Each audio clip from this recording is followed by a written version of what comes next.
Hello and welcome to hope Tushant Yadav. आज की ये वीडियो बहुत ज़्यादा इंपॉर्टेंट है, एक्सट्रीमली इंपॉर्टेंट वीडियो है। क्यों है मैं आपको बताता हूँ।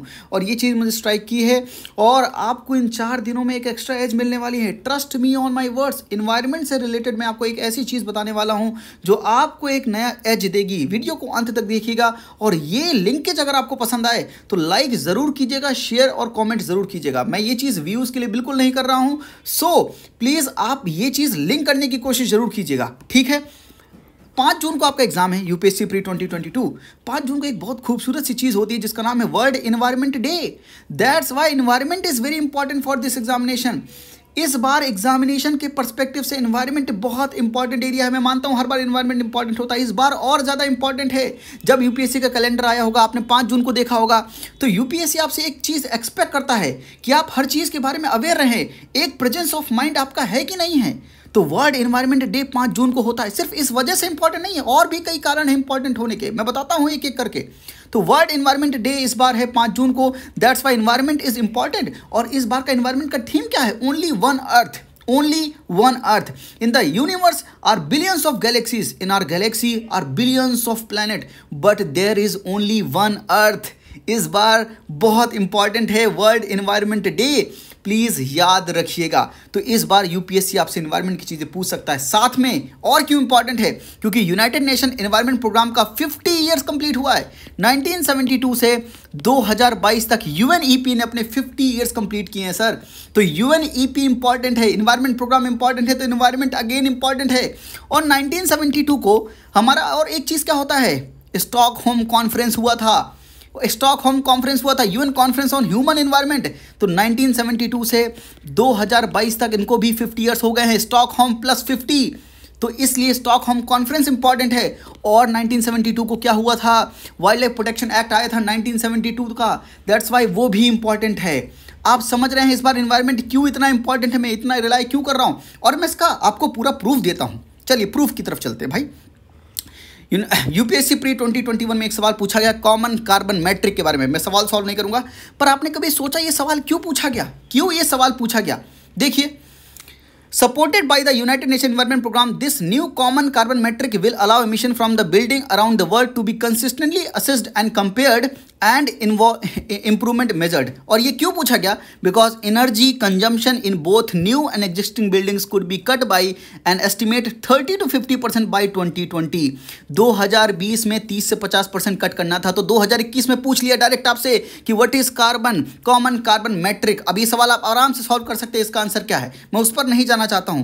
दूसरी चीज, यूपीएससी प्री 2021 में यह सवाल पूछा गया about the New York declaration on the forest. आपसे क्यों पूछा गया New York declaration of the forest?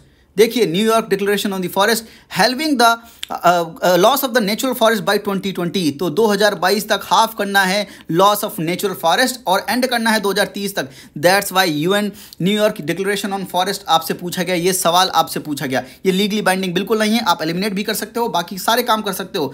पर मैं ये चीज़ क्यों बोल रहा हूँ कि इंपॉर्टेंट है। 2020 में कोई टारगेट था तो इंपॉर्टेंट हुआ, तो 2021 में पूछा गया आपसे।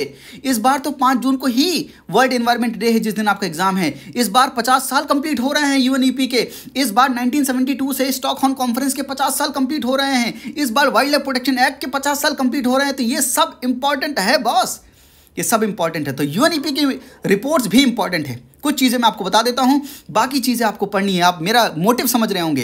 तो यूएनईपी 50 ईयर्स कंप्लीट किया है, बहुत इंपॉर्टेंट रिपोर्ट्स है इसकी। एक emission gap report 2021 given by the UNEP क्या बोलता है कि fossil fuel carbon dioxide accounts for the maximum green house gas emission.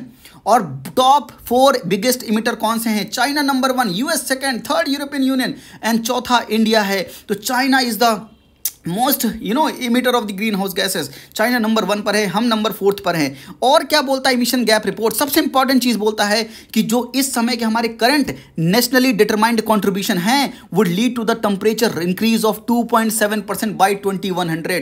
तो जिस हिसाब से हमने अभी गोल सेट किए हैं, अपने नेशनल डिटरमाइंड कंट्रीब्यूशन सेट किए हैं, उसकी तरह अगर चलते रहें तो 2100 तक हमारा जो ग्लोबल टेम्परेचर होगा वो 2.7% इंक्रीज हो जाएगा। हम इस पर्सपेक्टिव में आईपीसीसी की रिपोर्ट बहुत इंपॉर्टेंट हो जाती है कि वो क्या रिपोर्ट कहती है, तो उसको भी पढ़ना है आपको। मैं सब चीज पढ़ा नहीं सकता हूं, पर मैं रेफरेंस और लिंकेज आपको बताने की कोशिश कर रहा हूं। आईपीसीसी इंपॉर्टेंट हो गया। Second, adaptation gap report 2021 UNEP देता है, क्या बोलता है While policies and the planning are growing for climate change adaptation, financing and implementation are still far behind where they need to be. तो adaptation gap report बोलता है कि policies and planning अगर grow हो रहे हैं, चलिए मैं मान लेता हूँ कि climate change adaptation के लिए policies और planning grow हो रही हैं, हर एक nation grow कर रहा है, पर financing and implementation are still far behind. Adaptation gap report of UNEP is very important. And एक रिपोर्ट है जिसका नाम है प्रोडक्शन गैप रिपोर्ट 2021. यूएनईपी की ये बोलती है measures the gap between the government plan production of fossil fuels and production of consistent with the Paris agreement. तो जो 2015 में पेरिस एग्रीमेंट हुआ उसके हिसाब से कितना प्रोडक्शन आपको करना चाहिए और एक्चुअल में आप फॉसिल फ्यूल्स का कितना प्रोडक्शन कर रहे हैं, दोनों के बीच में गैप है. वो गैप है, उस गैप को बोलते हैं प्रोडक्शन गैप. तो यूएनईपी की प्रोडक्शन गैप रिपोर्ट 2021 बहुत इंपॉर्टेंट है. These are 3 reports of UNEP जो कि बहुत इंपॉर्टेंट है क्योंकि यूएनईपी ने 50 ईयर्स कंप्लीट किए हैं. अर्ध सेंचुरी आपकी अब मारी है.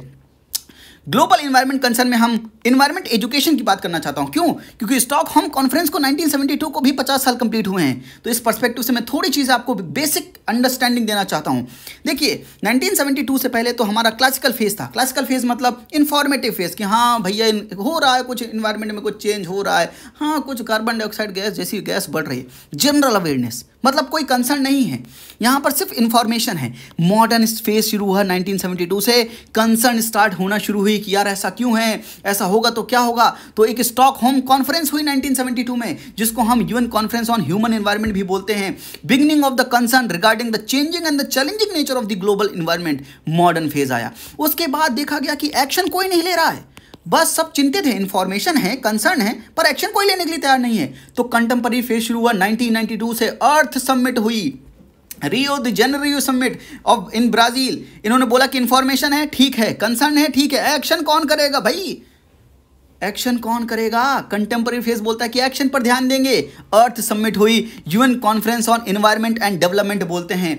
और इसने बोला कि sustenance of the informative and the global concern कि हाँ ठीक है, however paved way for defined action. Action लो. सीबीडी आया, convention on the biological diversity 1993, UNFCCC 1994 and UNCCD 1994. इनके कॉन्फ्रेंस ऑफ पार्टीज को याद रखिएगा. अभी COP26 जो हुई है ग्लासगो में यूके में, उसके बारे में पढ़िएगा, उसके क्राइटेरिया के बारे में पढ़िएगा, इंपॉर्टेंट चीज़ों के बारे में पढ़िएगा. मैं सब कुछ पढ़ा नहीं सकता, प्लीज़ समझने की कोशिश कीजिए. मैं लिंकेज करवा रहा हूँ आपको कि क्या इंपॉर्टेंट है इस बार. तो यूएनएफसीसीसी हो गया, इनकी कॉन्फ्रेंस ऑफ पार्टी. डेजर्टिफिकेशन के बारे में पढ़ लीजिएगा, रेड के बारे में पढ़ लीजिएगा, रेड प्लस के बारे में पढ़ लीजिएगा. These are very much important. What is Nagoya protocol, what is Cartagena protocol. Please comment में आंसर भी दीजिए, कमेंट बॉक्स में अपना आंसर भी लिखिए भाई.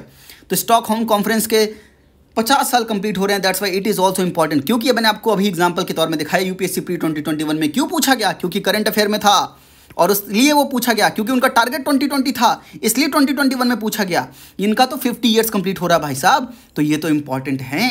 और कुछ एक्ट भी इंपॉर्टेंट है जैसे कि वाइल्ड लाइफ प्रोटेक्शन एक्ट 1972. तो एक एक करके मैं थोड़ा सा आपको एक कवरेज दे देता हूं. तो इंपॉर्टेंट लॉज कौन से हैं इन्वायरमेंट के क्षेत्र में? Prevention of cruelty to animals act 1960. इसके अंदर animal welfare board of India है जो कि मिनिस्ट्री ऑफ फिशरीज और एनिमल हस्बेंड्री के अंदर आता है. Second, this is very much important, wild life protection act 1972. और इसके अंदर सबसे ज़्यादा इंपॉर्टेंट चीज़ है national board for wild life. This is chaired by the prime minister. भाई साहब किसी चीज़ को प्राइम मिनिस्टर चेयर कर रहा है जिसके 50 साल कंप्लीट हो रहे हैं, जिस एक्ट के 50 साल कंप्लीट हो रहे हैं, उस एक्ट के अंदर बनाया गया national board for wild life जिसके 50 साल कंप्लीट हो रहे हैं, जिसको चेयर करता है prime minister. How it will not be important for the examination perspective. और ये पीएम साहब हैं, यहाँ पर ये चेयर करते हैं. इनकी जो रिकमेंडेशन होती है, ये एडवाइजरी नेचर का बोर्ड है. साथ में ये यही बोर्ड है जो alteration of boundaries of national park and wild life sanctuary को अप्रूव करता है कि इनकी बाउंड्रीज को कैसे अल्टर करना है. बहुत इंपॉर्टेंट है national board for wild life. Please पढ़ कर जाइएगा. एक और एक्ट सेंट्रल जू अथॉरिटी है 1972 के एक्ट के अंदर. सेंट्रल जू अथॉरिटी है जिसको इन्वायरमेंट मिनिस्टर चेयर करता है, बहुत इंपॉर्टेंट है.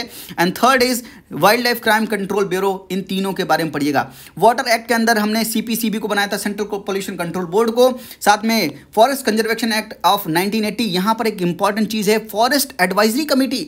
ये वही कमेटी है जो अप्रूव करती है diversion of forest land for the non forest use.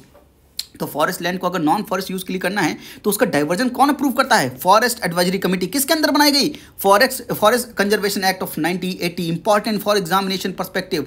Environment protection act of 1986, इसके अंदर एक सेंट्रल ग्राउंड वाटर अथॉरिटी है जो कि प्रोवाइड करता है eco sensitive zone as a transition zone between the high protection and no protection area. तो important है सेंट्रल ग्राउंड वाटर अथॉरिटी, ये एनवायरमेंट प्रोटेक्शन एक्ट 1986 के अंदर बनाई गई। उसके बाद है national forest policy of 1988 that provides for the joint forest management.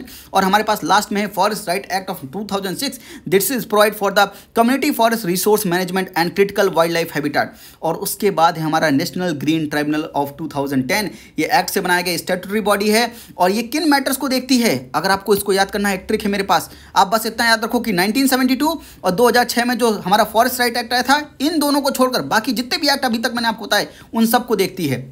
Animal वाला छोड़ दीजिएगा, 1972 से देखिएगा, 1972 को छोड़ दीजिए, 2006 को छोड़ दीजिए, इसके बीच में जितने एक्ट हैं उन सबको एनजीटी देखता है। कैसे? देखिए, water prevention of control pollution 1974 वाला देखता है, water prevention and control of pollution cess act 1977 वो भी देखता है, फॉरेस्ट कंजर्वेशन एक्ट 1980 ये भी देखता है, air prevention and control of pollution act 1981 ये भी देखता है, environmental protection act 1986, public liability insurance act of 1991 and biological diversity act of 2000 ये भी देखता है। यानी ये सारे देखता है। एक्सक्लूड कौन से हैं, कौन से नॉन इंक्लूडेड हैं? वाइल्ड लाइफ प्रोटेक्शन एक्ट नहीं देखता है, schedule tribe and recognition of forest right act 2006 ये भी नहीं देखता है। ये मैंने अपने टेलीग्राम चैनल पर शेयर भी किया है, प्लीज टेलीग्राम को ज्वाइन कर लीजिएगा, सारी इंपॉर्टेंट इंफॉर्मेशन मैं वहां पर देता हूं। कहने का मतलब यह है कि मैंने आपको छोटे छोटे मोटे मोटे जो मेन इंपॉर्टेंट पॉइंट है वो तो बता दिए हैं, पर आपको अभी 4 दिनों में इसको कंसोलिडेट करना पड़ेगा। क्यों? क्योंकि बहुत इन्वायरमेंट इंपॉर्टेंट है। इस बार पूछ सकता है, बॉस पूछ सकता है, फिर मत कहना कि कहाँ से सवाल आते हैं, यहीं से सवाल आते हैं। आपको बस प्रेजेंस ऑफ माइंड अपना बरकरार रखना है, कॉमन सेंस का यूज़ करना है और इन सब चीज़ों को कंसोलिडेट कर लीजिए। यूनाइटेड नेशन एनवायरमेंट यूएनईपी के बारे में पढ़ लीजिएगा, यूएनईपी के बारे में पढ़ लीजिएगा, 50 ईयर्स कंप्लीट किए हैं। स्टॉकहोम कॉन्फ्रेंस ने अपने 50 ईयर्स कंप्लीट किए हैं। वाइल्ड लाइफ प्रोटेक्शन एक्ट 1972 में इसने 50 ईयर्स कंप्लीट किए हैं, तो बहुत इंपॉर्टेंट है। और अगर आपको पढ़ना है थोड़ा सा और अगर लिंकेज करें, 1972 में कौन सा इकॉनमी 5 ईयर प्लान चल रहा था उसके बारे में पढ़ लीजिए। और अगर आप इंपॉर्टेंट समझना चाहते हैं तो 1922 से 2022 तक 100 ईयर्स कंप्लीट हो गए हैं, 100 ईयर्स। तो 1922 में क्या हुआ था? 5 फेब 1922 को चौरी चौरा इंसिडेंट हुआ था, तो चौरी चौरा इंपॉर्टेंट हो जाता है। उसके बाद स्वराजिस्ट आ गए थे। स्वराजिस्ट कौन है, नो चेंजर कौन है, वो इंपॉर्टेंट है। स्वराजिस्ट में CR दास हो गए, मोतीलाल नेहरू हो गए, इन सब के बारे में यानी हिस्ट्री से कनेक्शन कीजिए, उसका पॉलिटी से, इकोनॉमी से, हर जगह से कनेक्शन कीजिए। 1972 में क्या चल रहा था, 73 में केशवानंद भारती एक्ट आया था, 72 में कौन से अमेंडमेंट हुए थे, पढ़ने की कोशिश कीजिए, लिंकेज करने की कोशिश कीजिए। यूपीएससी आपकी लिंक करने की क्षमता को समझना चाहता है। मेरा आज का मोटिव ये है कि आप पढ़ने का तरीका समझें, कौन सी चीज़ें इंपॉर्टेंट है, कैसे आइडेंटिफाई करते हैं ये समझें। और ये बता कौन रहा मुझे? Again these previous year questions are telling me why they are important, तो why they can be important for this year UPSC pre examination. आज की अगर आपको वीडियो अच्छे लगे तो लाइक ज़रूर कर देना। अगर ये लिंकेज आपको पसंद आया है शेयर ज़रूर करना और कमेंट में अपना फीडबैक प्लीज़ ज़रूर लिखना। आपको ये लिंकेज कैसा लगा और इसको पढ़कर ज़रूर जाइएगा, कंसोलिडेट करके जाइएगा। आज के लिए इतना ही। थैंक यू, नमस्ते, जय हिंद।